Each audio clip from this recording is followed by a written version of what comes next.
capítulo 1, versículo 4. Já trouxe uma exposição do 1 ao 3, devido à continuação da introdução do livro. Não teve como nós encerrar o sermão que vai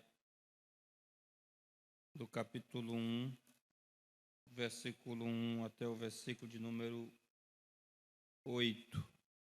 Mas, se Deus quiser, hoje nós vamos estar encerrando. Nós vamos ler o versículo de número 4.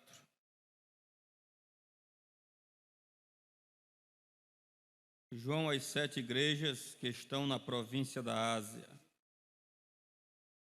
Que a graça e a paz estejam com vocês, da parte daquele que era e que há de vir, da parte dos 7 Espíritos que estão diante do seu trono, e da parte de Jesus Cristo, a fiel testemunha, o primogênito dos mortos e o soberano dos reis da terra.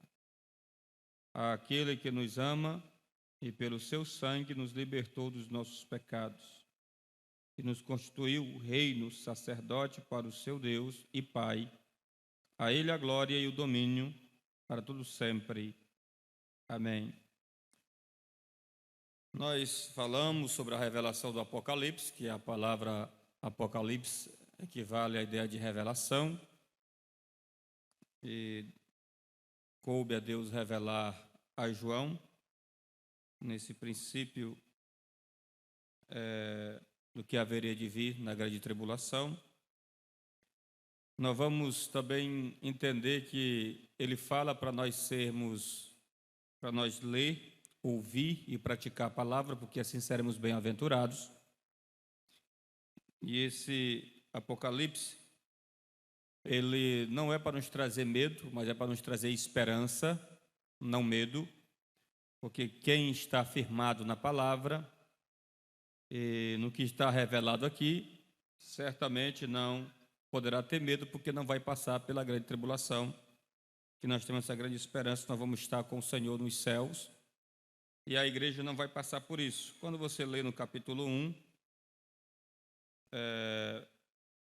capítulo 4, você vai ver uma parte de que Deus, ele chama João para vir aos céus e para ele contemplar toda a glória de Deus, manda ele subir, que equivale à ideia que é essa ideia de João vem para aqui ou venha para cá, da ideia aqui de um arrebatamento, que João foi para as mansões celestiais e ali ele teve a visão do Senhor no trono, como está no capítulo 4, como também tem a visão do Cordeiro ali assentado e sendo adorado.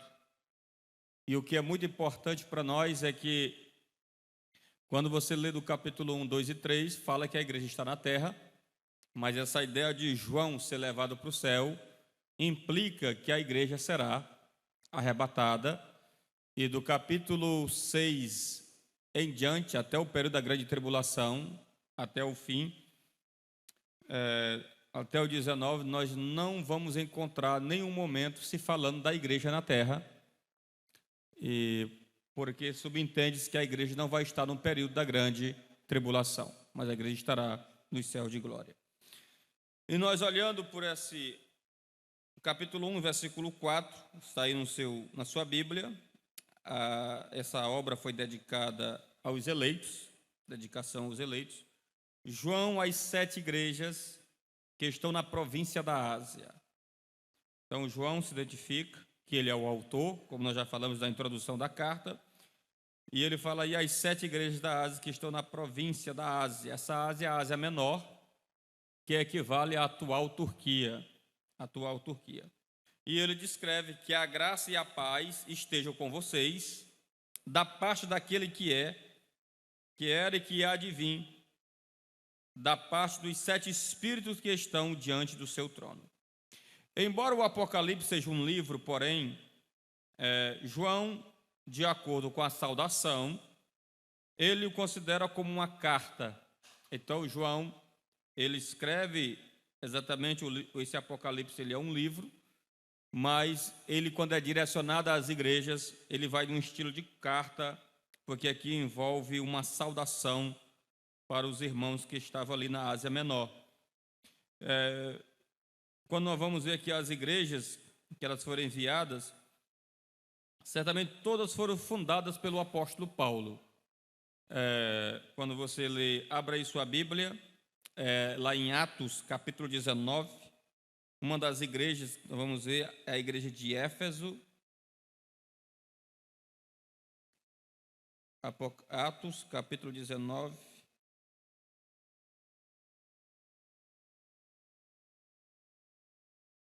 Você pode ver aí no versículo 10. Versículo 10.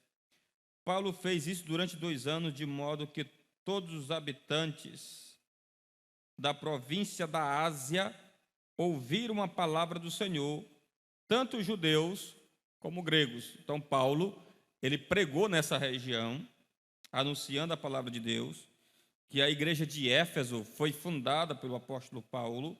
Nós vamos ler no versículo 20 agora. Assim a palavra do Senhor crescia e prevalecia poderosamente.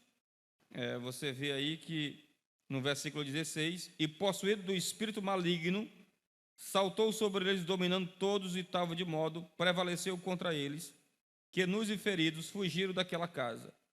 Este fato chegou ao conhecimento de todos os moradores de Éfeso. E você lê no versículo 20, assim a palavra do Senhor crescia e prevalecia poderosamente. Então, Paulo pregando na Ásia Menor, você vê aí que o avanço do evangelho crescia. E essas igrejas aí são igrejas estratégicas. Paulo não mandou essas cartas só para essas 7 igrejas, de maneira nenhuma. Ele mandou, nós vamos ver aí as 7 igrejas. Está aí no Apocalipse, capítulo 1. Nós vamos ver aí no versículo de número 11. Você vê aí a igreja de Éfeso, a igreja de Esmirna, Pérgamo, Tiatira, Sardes, Filadélfia e Laodiceia. Essas são as 7 igrejas. Só que estas cartas não foi só para essas 7 igrejas, elas representam as demais igrejas que estavam ali na região da Ásia Menor. Você vai acompanhar aí comigo. Vamos lá para Colossenses, capítulo 1 e versículo de número 2. É uma das igrejas ali daquela região, a igreja de Colossos.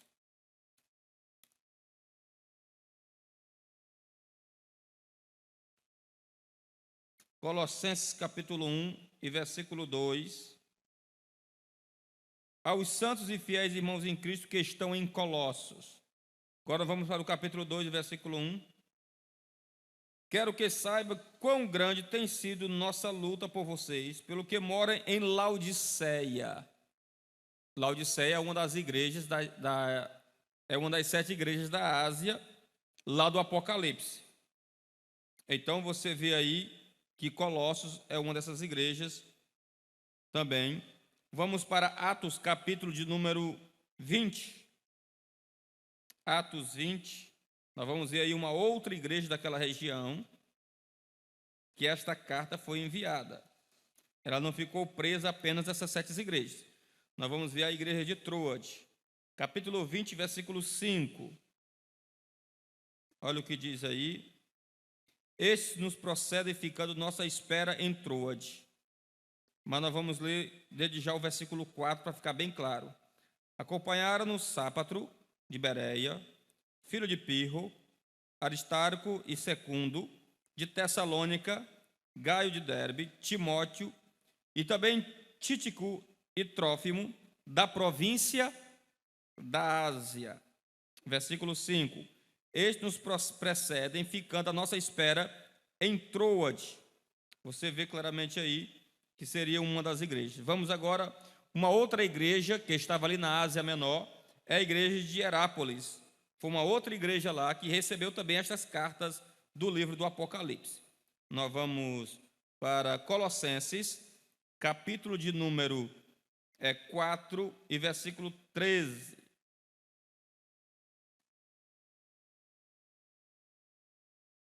Capítulo 4 e versículo 13. Olha o que diz aí. E posso testemunhar a respeito de Epáfras, que de muitos se empenha por vocês, pelo de Laodiceia, que é a igreja de Laodiceia, e pelo de Hierápolis.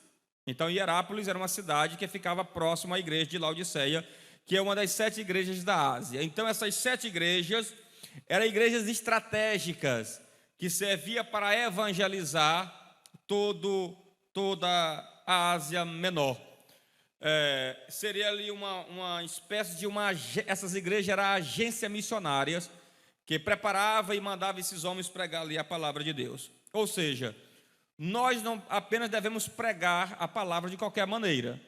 Nós, quando nós vamos construir um templo, nós temos que construir um templo com estratégia. Com estratégia. Nós temos colocar uma igreja que não tem uma boa localidade, que possa alcançar determinadas regiões ao seu redor, vai fracassar e não vai para frente. É igual você colocar um bocado de trabalhozinho pequeno, que não tem crente, aí você coloca missionário, o missionário vai morrer de fome, vai passar por necessidade, aí tem irmão que quer construir o templo desse lugar que não tem gente. Que fundamento tem? Não tem alicerce. Então, está aqui a igreja do Bairro Novo, é aqui a subsede, e ela começou nessa região espalhar igrejas, mas ela é o ponto estratégico.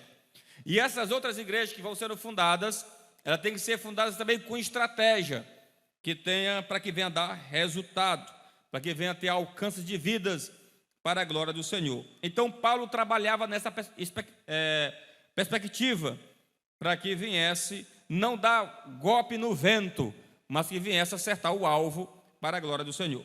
Porque você fundar uma igreja é gasto, muito gasto. Você paga missionários, você tem que construir, aí você tem que sustentar a família do missionário, e por aí vai. Então, devemos trabalhar com estratégia, Deus sempre trabalhou dessa maneira. E Paulo aqui, ele fez muito bem isso. Nós vamos ver que o problema de cada uma delas representava outras igrejas que não são citadas, que foram as igrejas que nós falamos aqui, a igreja de Troade, a igreja de Hierápolis e a igreja de Colossos. Elas não são citadas aqui no livro do Apocalipse, mas quando você vê no contexto do cânon do Novo Testamento, você percebe que ali elas estavam ali ao redor dessas igrejas estratégicas ali da Ásia Menor. E, meus queridos irmãos, nós vamos observar que Paulo ele traz aqui uma saudação bem conhecida entre nós, quando ele chega, graça e paz. Ele usa essa expressão, quando que a graça e a paz estejam com vocês. O que é essa graça? É o favor de Deus. Que essa graça envolve a salvação. Quando Paulo diz que essa graça esteja com vocês, que essa salvação esteja com vocês. Essa graça envolve o favor de Deus, é algo que nós não merecíamos, era essa salvação. E o homem, ele não pode, o homem ele sempre procura querer ajudar Deus para ser salvo. Ele sempre quer fazer boas obras para agradar a Deus. Mas ele não entende que o homem, ele não é salvo pelas suas obras, mas ele é salvo por aquilo que Cristo fez por ele no Calvário. Você já viu aquele hino? Eu vou pagar o preço para morar no céu? Ali é mentira. Você não vai pagar preço para morar no céu. O preço já foi pago. Cristo já morreu por ti. É um favor imerecido. A Bíblia diz que nossas obras são como trapo de imundícia e diante dos olhos de Deus. Por isso que um teólogo ele disse o seguinte, parece que foi Robert Shank, ele disse a seguinte expressão: por que o homem ele tem a tamanha dificuldade de entender que ele é salvo pela graça, pelo um favor imerecido? Por que o homem quer ajudar Deus? Por que o homem quer procurar, dizendo, eu sou bom, e nós não somos bons, nós somos ruins, nós somos depravados moralmente. A natureza de Adão estava em nós. É bem verdade que a natureza de Cristo está sendo construída em nós, em um processo de santificação, em um processo de regeneração. Nós somos regenerados para ter uma nova natureza em Cristo. Cristo veio restabelecer essa nova imagem. Então, isso é para que ninguém venha se gloriar. A glória da salvação só é para Deus. Nós vamos lá para Efésios, capítulo 2, e o versículo 8. Porque pela graça vocês são salvos, mediante a fé. E isso não vem de vocês. Ou seja, essa salvação não vem de vocês. É dom de Deus, não de obras, para que ninguém se glorie. Pois somos feitura dele, criados em Cristo Jesus para as boas obras, as quais Deus de antemão preparou para que andássemos nelas. Aqui está o motivo por que a glória tem que ser dada somente a Deus, porque nada nós podemos fazer sem Ele. Vamos lá para João capítulo 15. João capítulo 15, você vê aí muito bem, no versículo de número 7. Vamos ler o 5. Eu sou a videira verdadeira, vocês são os ramos. Quem permanece em mim e eu nele, esse dá muito fruto, porque sem mim, vocês não podem fazer nada. Ou seja, essa ideia, vocês sem mim não podem fazer nada, o contexto aqui envolve caráter. É por isso que você vai ler ele falando sobre fé, sobre alegria e sobre amor. Você não tem como ser alegre, você não tem como produzir fé, que é a fidelidade. Você não pode produzir o amor se você não estiver em Jesus. Nós só podemos produzir um caráter que glorifica a Deus só quando nós estamos em Cristo. Então, tudo isso, irmão, é graça, é favor de Deus para conosco. Então, homem nenhum pode levantar a cabeça e dizer: eu sou salvo porque eu sou bom. Só em Deus se encarnar é o maior exemplo que o homem por si só não pode ter o direito de sua salvação. Ele não pode se salvar a si mesmo. Então, você entende que o homem ele é salvo pela graça. Então é motivo de você vir para um culto como esse, não é de dormir, mas é de glorificar a Deus, porque tu é salvo. Porque tu é salvo. Então aqui está o motivo de nossa alegria e de nossa felicidade, pela salvação de nossa alma, a graça e paz. O evangelho todo dia tem que ser pregado. O evangelho todo dia tem que ser lembrado que você foi alcançado por esta graça. E além desta graça, ele diz, além da graça, vocês têm paz. Você tem a paz. Essa paz aqui, como diz F.F. Bruce, você aqui não é a paz do regueiro, não. Que ele fuma maconha e diz que está em paz. Essa paz aqui não é a paz da ONU, não. Que a ONU diz que está fazendo aí para querer ter paz entre as nações. Nessa paz aqui não. Essa paz aqui é que a tua alma, o teu espírito está tranquilo, porque você é salvo em Cristo Jesus. É que você deita a tua cabeça no travesseiro e você tem a plena certeza que você é lavado pelo sangue de Jesus. Aí eu lhe pergunto, você tem essa paz? Você tem a certeza de que você é salvo? É por isso que quando você vai ver o próprio Jesus dizendo que a paz que ele dá não é a paz deste mundo, ela é diferente. É uma paz diferente. Então ele diz graça e paz, é uma saudação do cristão. Nós vamos ver sobre o versículo 5, mas do versículo 5 nós vamos ver aqui que essa graça e paz mostra que nós alcançamos ela por causa de uma fiel testemunha. E essa fiel testemunha é o próprio Cristo que veio revelar a Deus. E aqui nós vamos ver no versículo 5, e da parte de Jesus Cristo, a fiel testemunha, o primogênito dos mortos e soberano dos reis da terra. Observem que ele é chamado de fiel testemunha. Jesus aqui é chamado de fiel testemunha. A fiel testemunha indica a vez quando Jesus revelou a glória de Deus em verdade.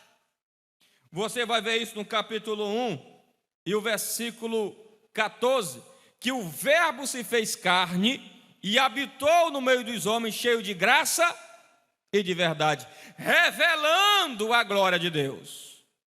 Ele é a fiel testemunha de Deus. Todos os homens que vieram para trazer essa imagem de Deus, para trazer essa verdade de Deus, mas falharam, pecaram, porque era filho de Adão. Agora esse Jesus, ele desce e ele traz a revelação. Ele veio testemunhar a Deus. Por isso que ele diz: quem ouve a mim, ouve o meu Pai. É isso que ele está dizendo. Quem recebe a mim, recebe o meu Pai. Quem vê a mim, vê o meu Pai. Tem muita gente que quer ver Deus. Olha para Jesus que tu vai ver a glória de Deus. Ele é a expressão exata do ser de Deus. Ele é a consumação de toda a revelação de Deus. Devemos, se você quando olha para Jesus, você vê a glória deste Deus, a majestade desse Deus. Nós estamos aqui contemplando a glória de Deus em Cristo Jesus, o seu Filho. E o diabo faz de tudo para que nós não viemos contemplar Jesus, porque nós não contemplamos Jesus, nós não vamos contemplar a glória de Deus. Por isso que em 2 Coríntios, capítulo 4, versículo 4, diz que o Deus desse século, Satanás, cegou o entendimento dos homens para que a luz do Evangelho não venha resplandecer em nós.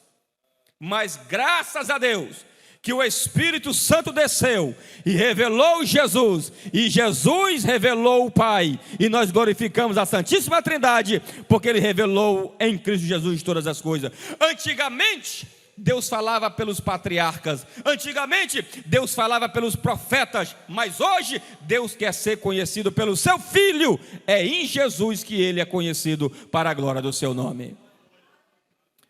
Que privilégio nosso de ter essa revelação através da pessoa. Por quê? Porque Ele é a fiel testemunha. Ele não pecou, não falhou, não errou. Na sua boca não foi encontrado engano, na sua mente não foi encontrado engano. Jesus, ele nunca poderia pecar, porque a natureza divina não deixava ele pecar. Ele foi totalmente santo, reto e puro, e nós olhamos firmemente para ele, porque nós olhamos para ele, nós vamos contemplar a imagem da glória de Deus em sua vida. Está escrito lá em Colossenses: ele é a imagem do Deus invisível, o primogênito de toda a criação. Então, não precisa muita coisa para você contemplar a glória desse Deus, só basta olhar para Cristo. O primogênito dos mortos significa que Cristo foi o primeiro a ressuscitar dentre os mortos, para nunca mais morrer. Ele é o primogênito dos mortos, está aí no texto. Ou seja, essa ideia de ele ser o primogênito dos mortos, Paulo vai tratar isso. Vamos lá para 1 Coríntios, capítulo 15. Paulo trata sobre isso também.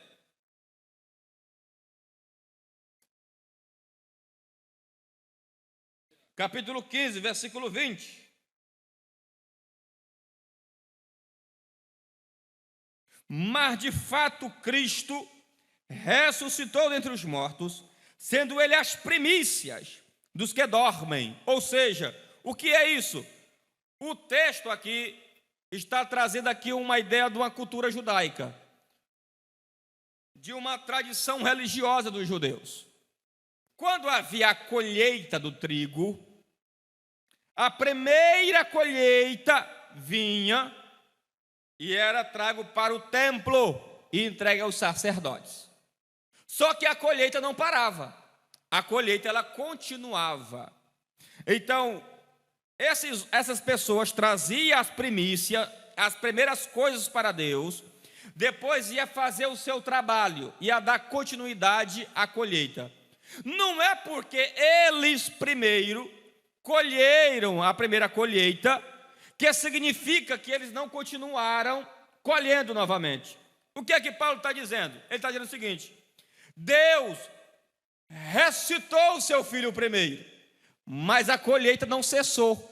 A colheita vai continuar. E como isso vai acontecer? No dia que a trombeta tocar, aqueles que morreram em Cristo ressuscitarão primeiro, e para sempre estaremos com o Senhor nos ares. Jesus é o primeiro a ressuscitar para nunca mais morrer. Você vai lá para o livro para o Antigo Testamento. Ali Eliseu, ele estava só os ossos dele dentro de uma cova.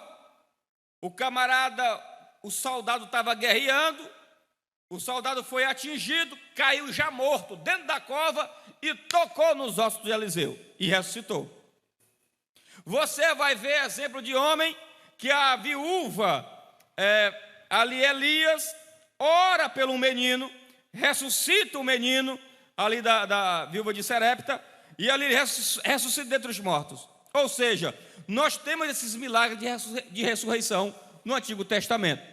Quando você vem para o Novo Testamento, Jesus, ele ressuscita um menino que está dentro do esquife, ele ressuscita ali o Lázaro, ele ressuscita a filha de Jairo.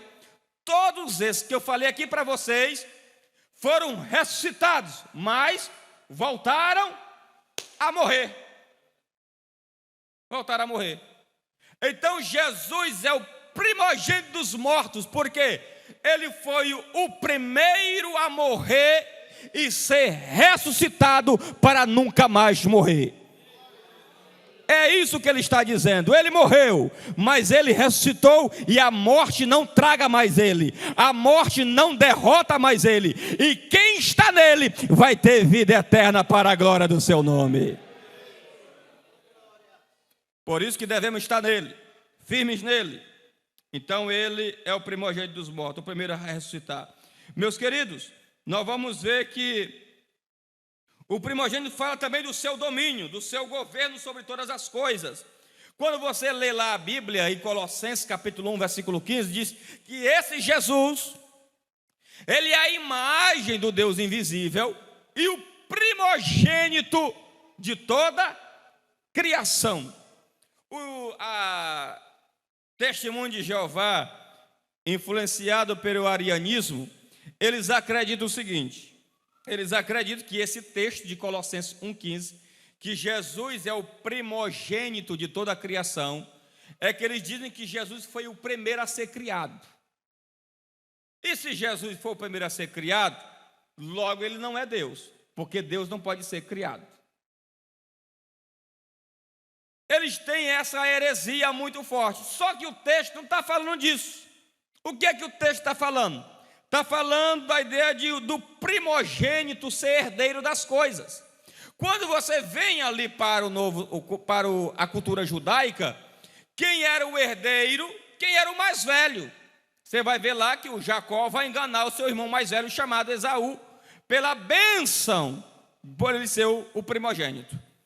Então, quando você lê o texto aqui, que Jesus ele é o primogênito, é porque ele também é o herdeiro de todas as coisas. Ele não só criou, mas por ser o filho mais velho, e ele conquistou tudo isso na cruz do Calvário. Ele não é só o nosso dono, mas ele é dono de tudo quanto ele criou, porque ele resgatou isso na cruz do Calvário.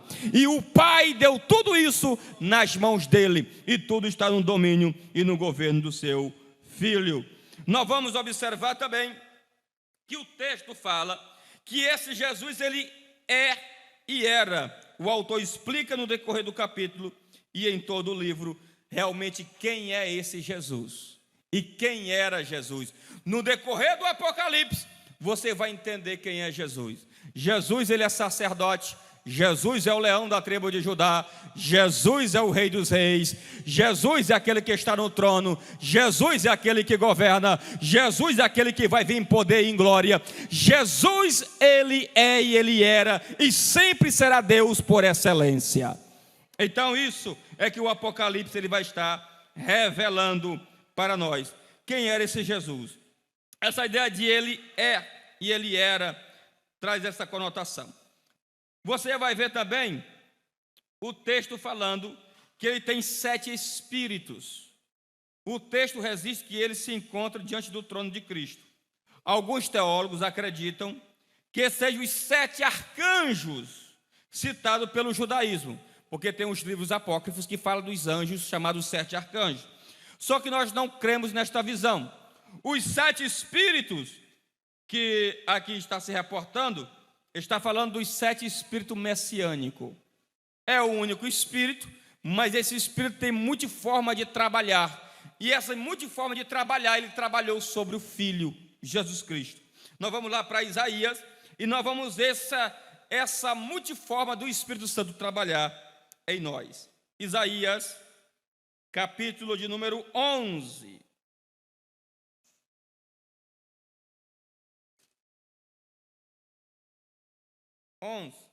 E 2, olha, diz aí: e repousará sobre ele o Espírito do Senhor, o Espírito de sabedoria e de entendimento, o Espírito de conselho e de fortaleza, o Espírito de conhecimento e de temor do Senhor. Esse daqui é o único Espírito, mas um Espírito que vai atuar. Aí é o Espírito do Senhor, o Espírito de sabedoria, o Espírito de entendimento, o Espírito de conselho, o Espírito de fortaleza, o Espírito de conhecimento e o Espírito de temor. Esse é esse Espírito que estava sobre o Messias. Quando você vai ver lá Jesus, ele chega na sinagoga, ele abre o livro de Isaías e ele diz: o Espírito do Senhor Jeová está sobre mim.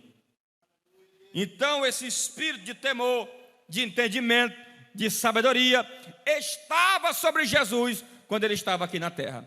Então esses 7 espíritos que estão ali ao redor do trono certamente está se reportando do Espírito Santo, que trabalha de multiformas, e não trabalha não apenas de uma só maneira, mas trabalha trazendo entendimento, trabalha trazendo temor, trabalha trazendo conhecimento. Então tudo isso, esse Espírito ele atua e atuou no ministério de Cristo quando estava na terra. E esse mesmo Espírito atua hoje sobre a igreja, trazendo entendimento, trazendo sabedoria, trazendo conselho e trazendo temor para servir a Deus. Então tudo isso, se você quiser ter temor a Deus, invoque o Espírito Santo para a tua vida, e você vai ter temor a Deus. Se você quiser ter sabedoria, pois você clame a Deus para que você seja cheia do Espírito Santo. Ser cheio do Espírito não é sapatear. Ser cheio do Espírito não é rodopiar. Ser cheio do Espírito não é bater palma. Ser cheio do Espírito é ser cheio do caráter dele. É isso que é ser cheio do Espírito Santo. Que quando a pessoa tem o Espírito de sabedoria, ele vai ser uma pessoa muito sábia. Quando você envolve a questão, Daniel, ele tanto recebeu o Espírito de sabedoria, como também o Espírito de ciência, de entendimento, de conhecimento.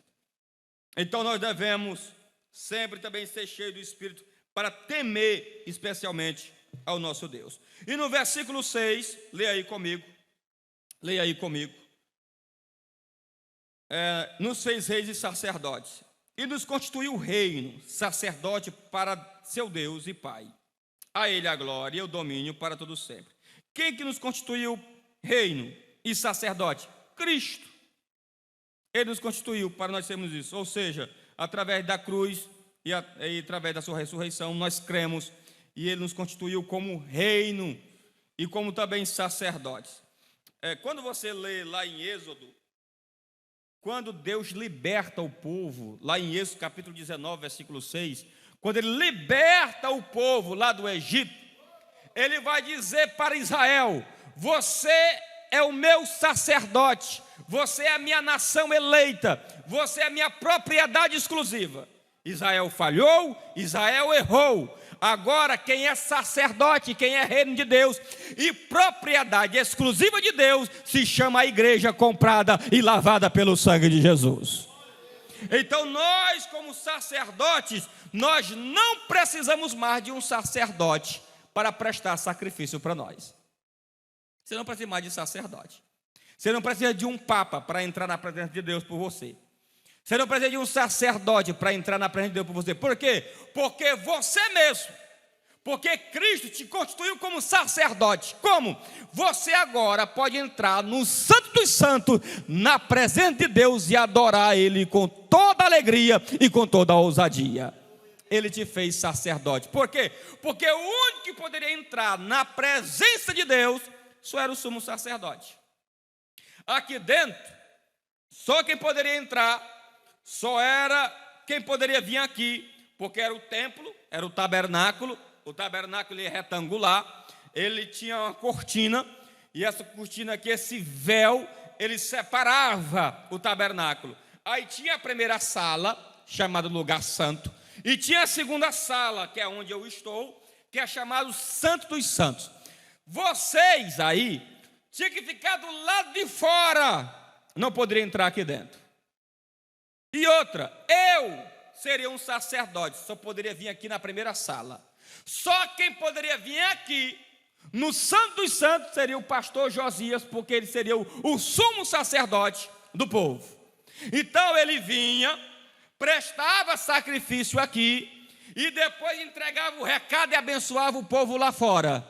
Irmãos, olha o privilégio que Deus fez em Cristo para você. Você não precisa mais disso. Você pode entrar no teu quarto, você pode andar de bicicleta, você pode andar de moto, você pode estar em qualquer lugar, você pode falar com Deus e entrar na presença dele para adorar ele em espírito e em verdade. É por isso que a mulher samaritana perguntou: aonde eu devo adorar? Lá no Monte Gerezim? Eu tenho que adorar a Deus. É lá em Jerusalém? E Jesus disse: mulher, já acabou esse tempo. Vai chegar o dia e vai chegar a hora que os verdadeiros adoradores adorarão o Pai em espírito e em verdade. Você agora pode entrar na presença de Deus com alegria, com ousadia, com felicidade, com segurança. Por quê? Porque Jesus fez o sacrifício por ti. Aqui está o privilégio, irmãos, de nós estar servindo esse Deus. E aqui nós vamos observar que o texto, além de nos fazer sacerdote, ele também nos fez reino, nos constituiu como reino. Ou seja, nós aqui somos representantes do reino de Deus. Nós temos a chave do reino. Se lembra de Pedro? Que quando Pedro confessou que Jesus, ele era o Cristo, o Filho do Deus vivo, ele disse que agora a igreja seria edificada em Cristo. E ele disse para Pedro que ia dar uma chave para Pedro. Que chave é essa? É para abrir o céu para chover, como diz aí a cultura católica? Não. Eu não vou orar para São Pedro abrir o céu para chover. A chave do reino ali é a autoridade. Que ele, como um representante do reino, ele ia abrir as portas do reino. Como? Jesus fez isso cumprir literalmente em Pedro. Que Pedro iria abrir as portas do reino, tanto para judeus, como também para gentios. E como é isso? Quando chega o dia de Pentecoste, o Espírito Santo desce. Quem que prega lá? É Pedro. E Pedro, quando ele prega a palavra, ele abre as portas do reino e quase 3.000 almas, 3.000 judeus se converteram a Deus. Depois você vai para o capítulo 10 e lá ele prega a palavra e Cornélio, um gentil, se converteu a Cristo. Essa chave não está mais na mão de Pedro, essa chave está nas tuas mãos. Você tem que abrir tua boca e abrir as portas do reino para que as almas entrem na presença de Deus. A chave está nas tuas mãos. A chave é a autoridade. Ele te deu a autoridade para você abrir a porta do reino para a prostituta. Ele te deu a chave do reino para que você venha abrir as portas para os drogados, para o pecador entrar na presença de Deus. E naquele dia, quando Jesus se assentar no trono, a Bíblia diz que nós vamos reinar com Ele. Nós vamos reinar com Ele naquele dia. Então, irmão, está aqui o privilégio da igreja. Um privilégio muito grande. Nós vamos ver ainda mais adiante que o texto diz: eis que ele vem com as nuvens, e todo olho o verá, até mesmo aquele que os ultrapassaram. Quem que ultrapassaram? Os judeus, lógico. E todas as tribos da terra se lamentarão por causa dele. Certamente, amém. Essa ideia de todo olho o verá se cumpre em Mateus 24:30, Daniel 7:13, Zacarias 12:10 e o capítulo 14 e versículo 14. Observe, essa ideia que todo olho o verá, nós somos pré-tribulacionista e nós somos pré-milenarista, nós acreditamos que ele vem antes do milênio. O que é que vai acontecer? No arrebatamento, ninguém vai ver Jesus, irmãos. Só quem vai ver Jesus é a igreja. Porque a trombeta vai ser tocada, nós vamos ouvir o toque da trombeta, nós vamos ver o clamor do arcanjo, nós vamos ouvir o alarido e nós vamos subir aos céus. Nós vamos se encontrar com ele nos ares. E ali vai ser feito o tribunal de Cristo. Lá ele vai julgar nós pelas obras e vai nos dar galardões, que nós não sabemos que tipo de galardão é esse que ele vai nos dar. Agora, quando nós isso acontecer, nós vamos passar 7 anos na glória. Só que quando terminar os 7 anos lá na glória, ele vai voltar. É aqui que se cumpre essa passagem.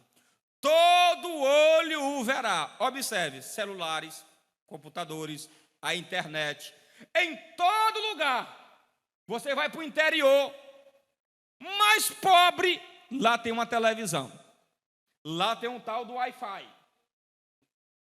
Na hora que Jesus vir em glória para derrotar o anticristo, essas redes de televisão vão transmitir tudo e vai se cumprir, e todo olho o verá, e não vai ver ele, não é um Jesus velho acabado, um Jesus na cruz, um Jesus destruído, um Jesus derrotado, vai ver um Jesus glorioso, um Jesus poderoso, um Jesus triunfante, juntamente com a sua igreja.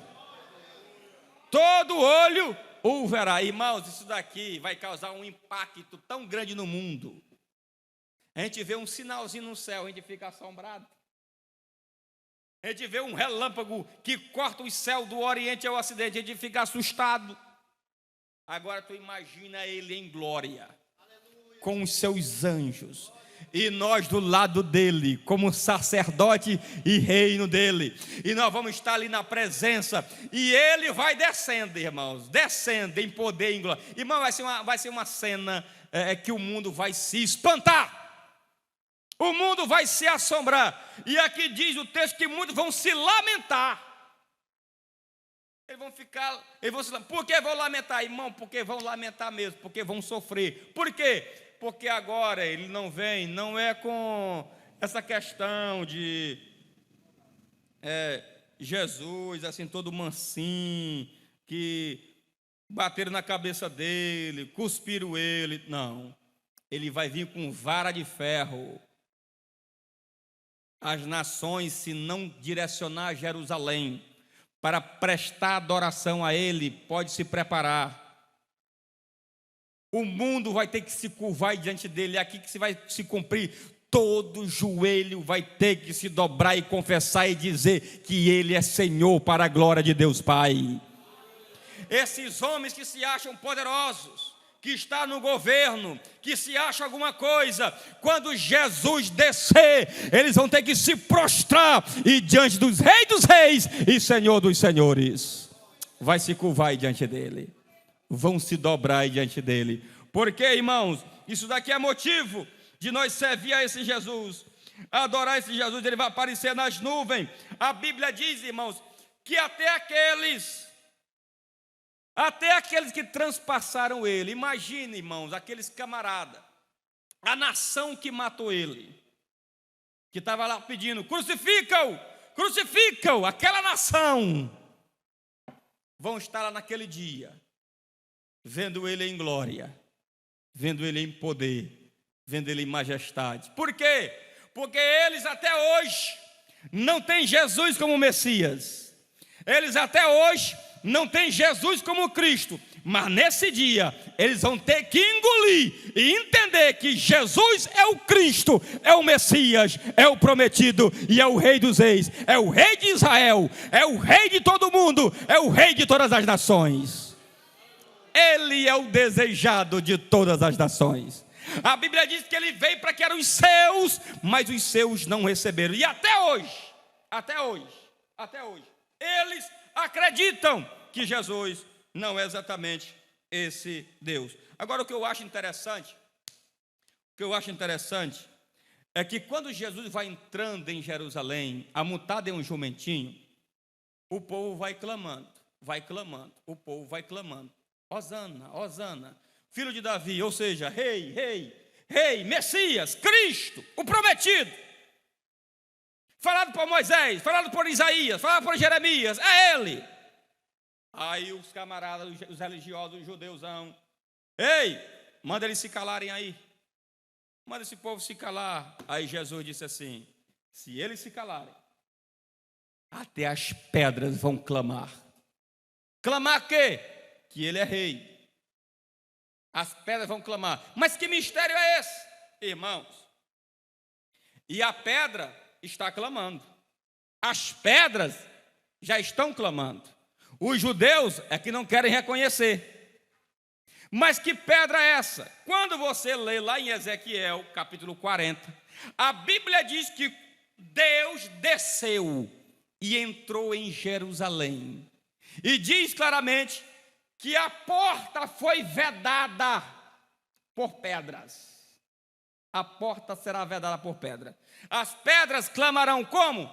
Se você for hoje em Jerusalém, a porta por onde Jesus passou, adivinha como é que ela está? Vedada. Lá em Ezequiel diz que a porta seria vedada porque ninguém mais iria passar, porque Deus já haveria passado. Jesus desceu, Jesus, ele Deus homem, ele entra e passa por essa porta. E quando ele entra por essa porta, e o que é muito interessante é que construíram. Por que construíram aquela fecharam a porta? Eu vou explicar para vocês. Um certo islâmico, sabendo da profecia messiânica, diz o seguinte: rapaz, os judeus aí, eles esperam o rei dele. Então vamos construir um cemitério bem em frente às redondezas de Jerusalém. Por quê? Porque o Messias não pode passar por cemitério. Não pode tocar em coisa morta. Segundo, vamos vedar a porta com pedra. E lá a porta está vedada. A pedra está clamando, dizendo o quê? Cumprindo o que está escrito em Ezequiel e cumprindo o que está escrito no capítulo 21 de Mateus. A pedra está clamando: Deus já passou por aqui. Deus já passou por aqui. Por quê? Porque Ezequiel disse: quando a pedra ele passasse, ninguém mais iria passar como rei. Por quê? Porque o Rei dos Reis e Senhor dos Senhores já passou. Ele já desceu. E Israel agora vai ter que entender que quando ele vir em glória, ele vir em poder, todos vão ter que contemplar e dizer que ele é Rei dos Reis e é Senhor dos Senhores. Que Deus, meus queridos, possa abençoar em nome de Jesus. Ele é o Alfa, ele é o Ômega. O que é isso? Ele é o princípio e ele é o fim. Ou seja, ele é o princípio, ele é o meio, ele é o fim. Ele é o Criador, ele é o sustentador e ele conduz tudo para a sua história. Tudo está no governo dele, está no controle dele, está no domínio dele. Eu quero dizer para você, não importa como é que está a tua casa, não importa como é que está a tua vida, Jesus está no controle dela, porque ele é o primeiro e ele é o último, ele é o Alfa e ele é o Ômega, e ele está no controle de todas as coisas. Então adore esse teu Jesus, serve esse teu Jesus, porque ele é o Alfa, ele é o Ômega. Ele não só é o Alfa, ele é o Beta, ele é o Gama, ele é o Delta, ele é o Eta, ele é o Teta, ele é o Iota, ele é o Kappa, ele é o Lambda, ele é o Mi, o Ni, o Ki, o Kis e o Ômicron.